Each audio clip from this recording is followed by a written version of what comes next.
बिस्मिल्लाहिर्रहमानिर्रहीम। मैं Abdullah Hussain from buildsinternational.com। कौमी असम्बली की कायमा कमेटी ने एक न्यू बिल लॉन्च किया और उस बिल या उसको नोटिफिकेशन भी आप कह सकते हैं, जो लोग नॉन फाइलर हैं या जो लोग फाइलर हैं तो उसके हवाले से किन लोगों को फ़ायदा होगा या जो नॉन फाइलर हैं उसके हवाले से किन लोगों को फ़ायदा होगा। तो डिटेल में बात कर लेंगे इंशाल्लाह। ये वीडियो आपके लिए हेल्पफुल साबित होगी। 2025 के अंदर एक बेसिकली क्रैकडाउन या उसके ऊपर मज़ीद वर्किंग की जा रही है, जो कि हर साल ही हर गवर्नमेंट करती है, जो कि फाइलर्स और नॉन फाइलर्स के हवाले से खिलाफ जो क्रैकडाउन होता है। सबसे पहले हम बात करेंगे नॉन फाइलर के लिए। नॉन फाइलर का ये है कि वो कोई भी एसयूवी या बड़ी गाड़ी जो है ना वो नहीं ले सकता। इशू कहाँ पर आता है? नाम के ऊपर ट्रांसफ़र करने पे आता है। एज अ नॉन फाइलर आप नाम पे जब ट्रांसफ़र करेंगे तो आपको वो आ जाएगा आप नॉन फाइलर हैं, देन वो टैक्स का इशू बनेगा। दूसरी चीज़ बैंक अकाउंट है। बैंक अकाउंट आपका खुलेगा, बट ये है कि वो बेसिक अमाउंट का होगा। उससे एक्सीड करेंगे तो वो आपका जो है ना वो टैक्स में शामिल होगा, एंड देन उसके ऊपर आपका वो फाइलर आपको बनना पड़ेगा। अदरवाइज़ आपके जो बैंक अकाउंट है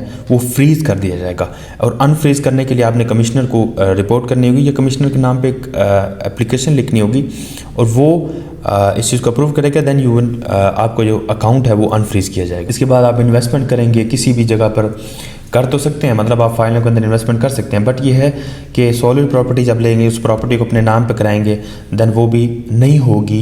उसके लिए आपको फाइलर ही पहले बनना पड़ेगा। और मेरे हिसाब से जितने लोग प्रॉपर्टीज़ लेते हैं ऑलरेडी वो फाइलर ही हैं। देन थोड़े से लोग जो नहीं हैं अपर पंजाब की तरफ जो कि देहात के इलाके के हैं उनको फिर फाइलर बनना ही पड़ेगा। अदरवाइज़ जो है ना उनकी प्रॉपर्टी ट्रांसफ़र नहीं होगी। ये इशूज़ बनेंगे उनके लिए, जो ट्रांसफ़र करा रहे होंगे या जो जिसके नाम पे या ट्रांसफ़र हो रही होगी उनके ऊपर इशू बनेंगे। ये बेस्ड ऑन कंप्यूटराइज्ड आपकी जो रजिस्ट्री या इंतकाल होता है। इसके बाद आपकी बैंक अकाउंट जो है उसके अंदर लिमिटेड ट्रांजैक्शंस होंगी। आपका बैंक अकाउंट बना हुआ है बट आप फाइलर नहीं है तो आपके बैंक अकाउंट की जो ट्रांजैक्शंस हैं वो लिमिटेड हो जाएंगी। आप ज़्यादा बड़े अमाउंट की ट्रांजैक्शन जो वो नहीं कर सकते। इसके ऊपर होगी, बट ये है कि जब वो आपका एक फाइलर के अंदर तस्वुर होगा, डाटा आपका जाएगा टैक्स डिपार्टमेंट की तरफ, तो आपको वो फ़ौरन से आपका अकाउंट जो फ्रीज़ कर देंगे। तो इन चीज़ों से बचने के लिए आप फाइलर बने।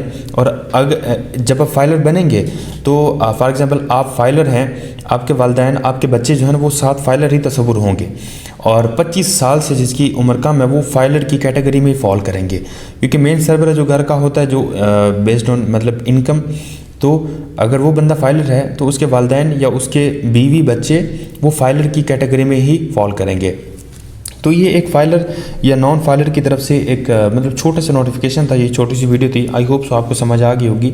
In case any issue, in case any Curie regarding real estate industry of Islamabad, तो आप मुझे व्हाट्सएप पर रब्ता कर सकते हैं। इंशाल्लाह मैं आपकी क्यूरी को हमारी टीम रिजॉल्व करेगी। आपकी इंस्टॉलमेंट अपडेट करानी है, अगर आपके कोई भी रियल एस्टेट सेक्टर में इस्लामाबाद में CDA में किसी भी सोसाइटी में इन्वेस्टमेंट करना चाहते हैं, any issue any other query, तो मुझे व्हाट्सएप पर रब्ता कर सकते हैं। Thank you so much for watching buildsinternational.com।